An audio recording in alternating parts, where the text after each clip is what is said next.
you are going to come back strong. If you are not uncomfortable, then you're probably not growing. There are so many things that can affect a slow season. If you take away one thing from this video, this is it. Hey everyone, and welcome back to my channel. If you are new here, hi, my name is Mick. I'm the owner of a transfer business and a print shop here in Houston, Texas. We have been in business for a little under 5 years. We have also helped other businesses start their business. Today, I thought I would share some key insights that I've learned for everyone who's wanting to start a business in 2025. If you're anything like me and you're just passionate about creating, that's great. But at the end of the day, it's going to take a lot more than just being creative and a lot more than just having the love for that. It's going to take hard work, consistency, and patience to grow a successful business. So I'm going to give you some of my tips, what I've learned that is just going to help you kind of get started on yours. First things first, I really just want to point out that the mindset that you have going into the business is really important. It matters a lot. You need to have the ability to say yes, even when you're unsure.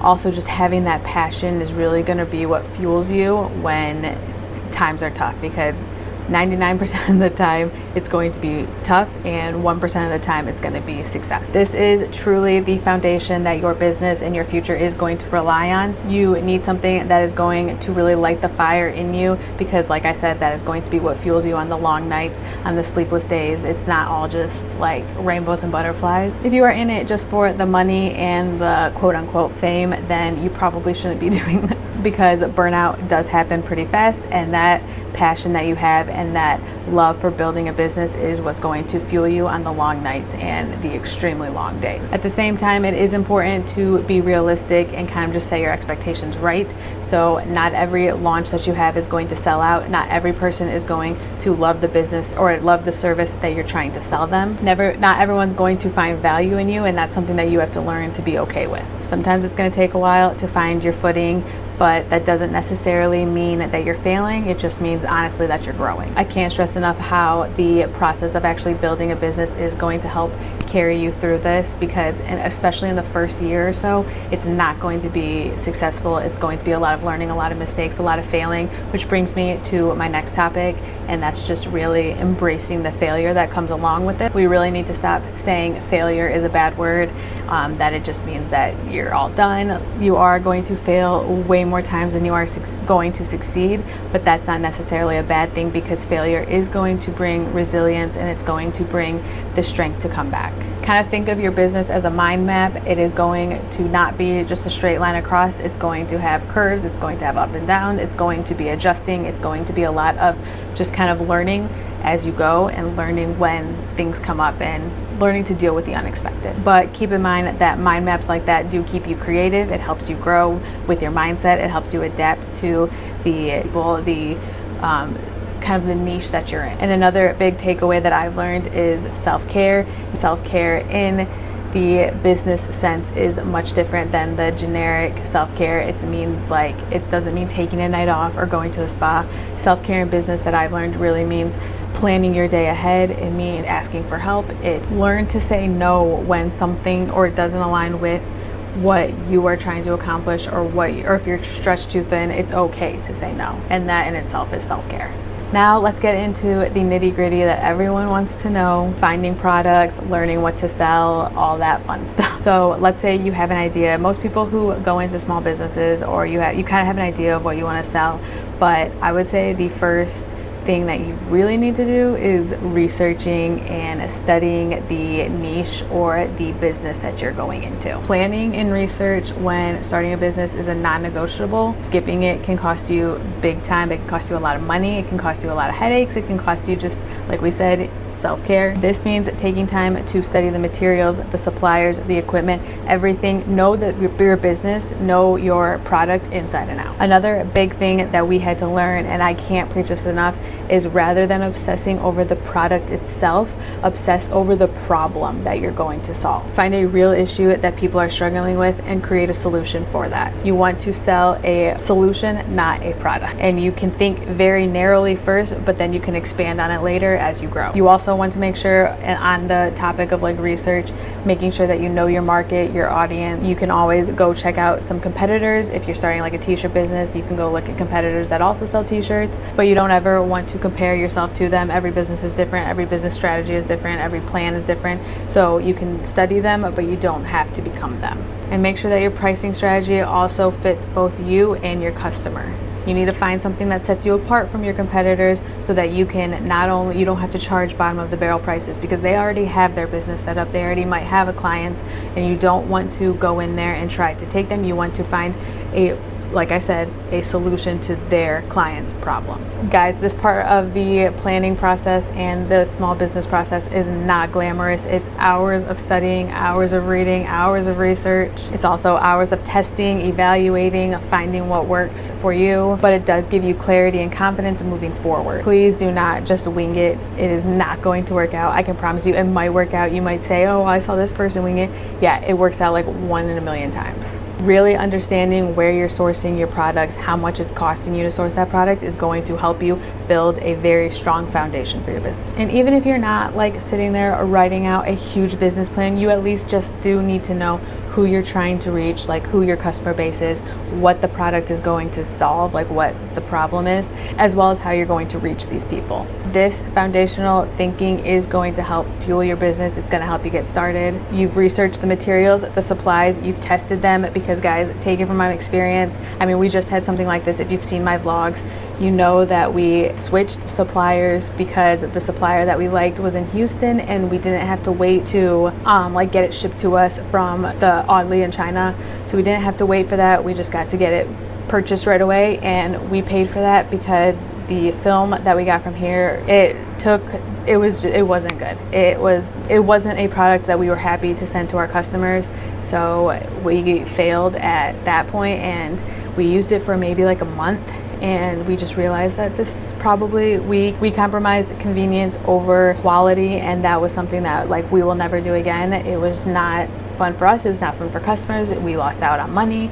So just make sure that you are not just investing in the cheapest option. This is going to save you time, money. And I know it's like no one wants to pay like for the more expensive or like whatever, but you just really don't want to do something that is going to cause any kind of poor experience for your customer. Kind of about the pricing and the operations, you do not want to be the person in the market that is selling the cheapest. Guys, I know it's appealing. I know it's appealing to be like, we have the cheapest phone case, we have the cheapest t-shirts, but that is it's bottom of the barrel. You don't want to be the bottom of the barrel person. You don't want to be the person that's just known for cheap products. You want to be known as, you might be paying a higher price, but your quality is going to be better. Your customer service is going to be better.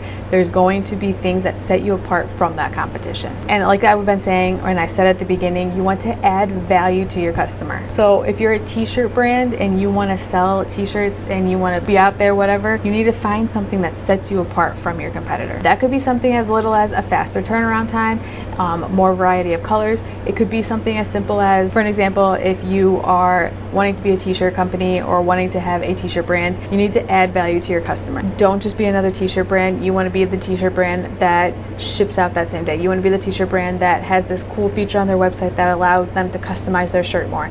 You want to be something that is going to add value to your customer, not just add value to you. And that's just like a random example, but I'm just saying, like, you really have to, that's how you set yourself apart. And it's not always the price, guys. It's not the price that's going to be what people remember. It's going to be their experience. It's going to be how you change their lives or how you change their mindset. Also, if you're wanting to start a small business, just remember, guys, that learning and growth is essential. These are not going to be one-time things where you are like, I learned that lesson and I'm great. It's going to be, I learned that lesson. Okay, here's 10 other lessons that you're going to learn that same time. Or, okay, I failed once. Okay, here's 10 other failures before you get the next one. I'm 5 years in and we still learn every single day. You're going to make mistakes. It's truly inevitable. You got to be comfortable with the uncomfortable. But what you can't do is allow that to cause you to spiral. You can't fail once and then have a fail. You can't have one failed launch and then throw your hands up and be like, I'm done. This business sucks. I'm never going to make it. I can't stress this enough, guys. This is, if you take away one thing from this video, this is it. If you fail, try again. And I'm not saying that you fail and you try doing the same thing. If you failed once, try something and adjust something in the next. Do it again, but adjust something smaller, or do it again and try something different.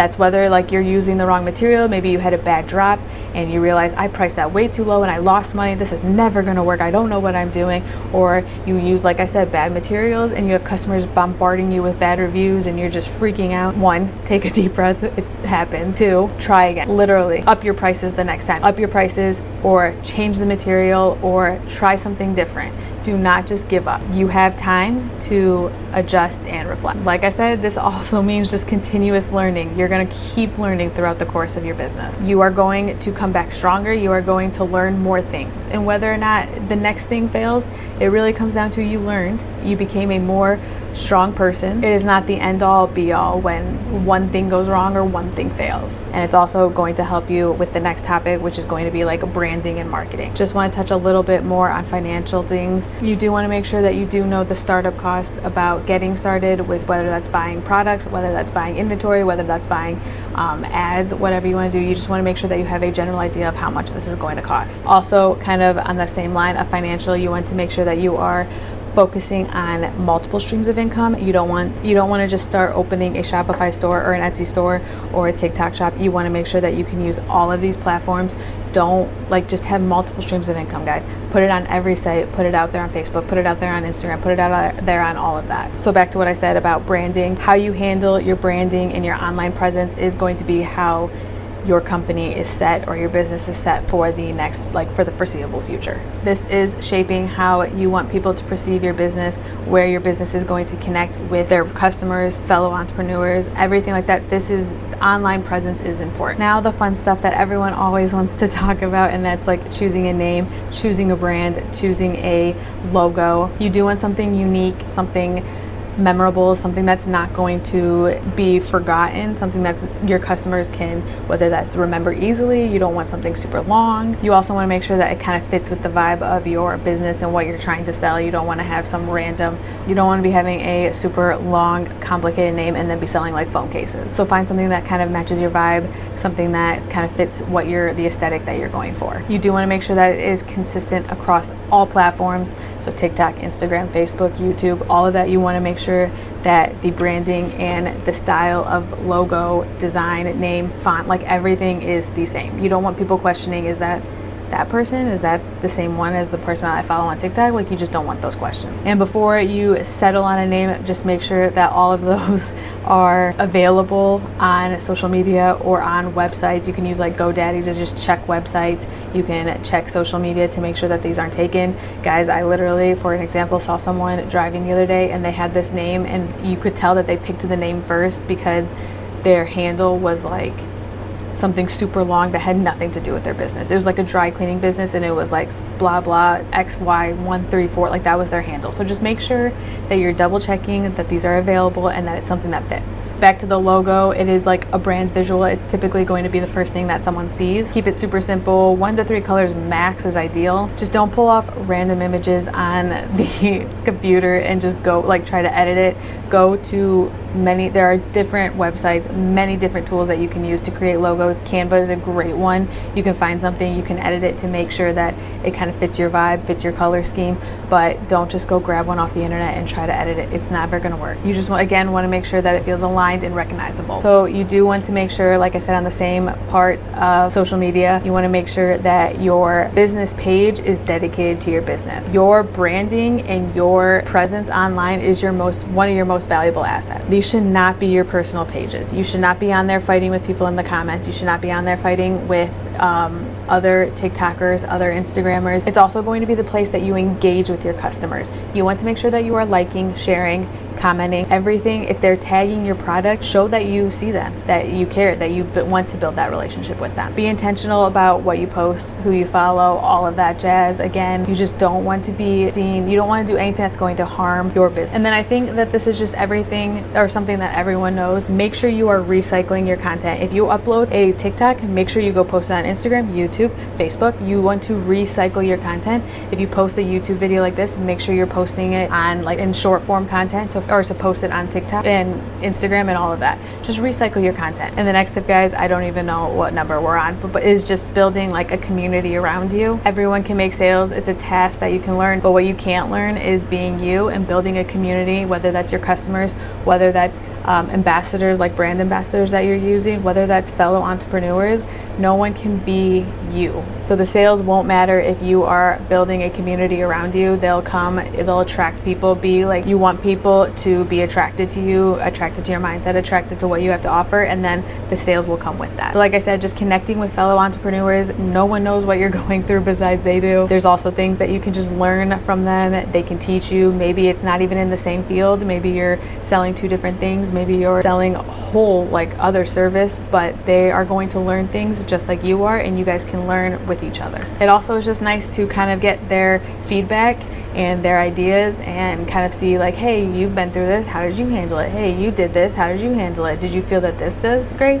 You don't want to say, and one thing for me and our business that we've always said is you want to also find people that you aspire to be. So surround yourself with people who are going to make you and your business better. You don't want to take business advice, and this sounds bad, you don't want to take business advice, or you don't want to take something from someone that hasn't, one, done it, or two, isn't where at least you are, because those people are growing and they have their own growing to do. But if you look up and you surround yourself with people you aspire to be, or people that have goals are aligned with yours, and they are 10 steps ahead of you, those are the people you want to surround yourself with. All right, so on the flip side, let's just talk about some challenges that you are going to face as an entrepreneur, as a small business owner. Every day is a challenge, guys. They're 100% just going to show up. They're inevitable, but how you handle them is going to matter just as much as your wins and your success. Let's start with the one that every small business and every entrepreneur, everyone hates, and that's negative feedback. So like I said at the beginning of this video, it's gonna happen, guys. Not everyone's gonna like your product, and not everyone's going to find value in the service that you're providing, and that's okay. But what matters is when that happens, when you see a TikTok of someone who reviewed your product poorly, or you see a video of someone saying that you had poor customer service, how you handle it is going to be what people remember. You need to stay grounded also in just like the positive feedback, and not letting those critical voices shake you up, shake you to your core. This is something that I had a very hard time on. I would have 15 great reviews, and then I would have like 1 3-star, and it was like, what did I do wrong? And of course you can use those to fuel and make you better and reach out to that customer and make it right for them. But at the same time, that one review does not, and that negative feedback does not mean it's true. Don't let it shake your confidence, your goals, your purpose. It's all one. Those people, you won't even remember them in 5 years. I can't remember the people that left reviews in year 1 or year 2. Along those same lines are like dealing with abusive or rude customers. Again, that's just gonna happen. There's always those type of people out there. You do not want to engage with them. If someone leaves you a bad review, or someone leaves a bad TikTok video or a bad Instagram comment, you don't want to feed into it. You don't want to reply to them being aggressive back. You just kind of want to handle it accordingly. Maybe reach out to that customer privately, ask them what that you can do to better their experience, because at that point they're just wanting to be heard and they're wanting to kind of make a big deal about it. But how you handle it is going to set the precedent. It's going to be what other people see, and it's also, if you respond poorly to it, then the next person that has a bad review is going to see that you responded poorly to it, so they're going to say, I can antagonize this person by doing that. Another challenge that I think just everyone has is slow seasons. So just because you haven't had a sale for a week, or you haven't been as busy as you were last year, does not necessarily mean that you are failing or that your business is failing. There are so many things that can affect a slow season, and what brings that on. It could be the economy, it could be anything, it could be people aren't just buying money, it could be holidays, it could be the new year. I think generally the beginning of a new year is when a lot of businesses are slow. So you just want to make sure that you are using those times to reflect, maybe come up with some new ideas, test out some new products, see what works for you, but you don't need to panic during those times. It happens to everyone. So remember, guys, that just starting a business is a journey. It's a very long road. It doesn't happen overnight, but if you plan accordingly and you're open to you are open to continuous learning, it will be one of the most rewarding things you can do. Just don't forget to push yourselves. If you are not uncomfortable in what you're doing, or you're not uncomfortable, or something doesn't make you feel a little uneasy, then you're probably not growing. So you just want to remember that you keep learning, you keep evolving, you keep building that community, and one day it is going to pay off. Hopefully you guys found some tips or something in this video that's going to help you start the business. Guys, honestly, just get started. It's scary, but like I've been saying and preaching this whole video, the whole journey is going to be scary. So you just want to make sure that you are, but I promise you that it is not as scary as it comes across, I guess. If you are a small business yourself, leave in the comments your tips and tricks. Leave leave in the comments what you've learned. I love connecting with you guys. I love hearing about the businesses that you run or what you've learned. I love hearing from people who are like, I've been in business for 10 years and they tell me what they've learned. So it's just also, like I've been saying, building that community. So make sure you guys are leaving in the comments, or if you're wanting to start a business, leave in the comments what you're wanting to start, maybe some ideas that you've been having, and we can all kind of connect there. But if you guys just randomly clicked on this video, I do daily vlog Monday through Friday, so make sure you go check out my vlog channel, talk about challenges. We face challenges all the time with our DTF printers, so you guys can see how we handle it over there. But I will see you guys tomorrow for a Monday vlog.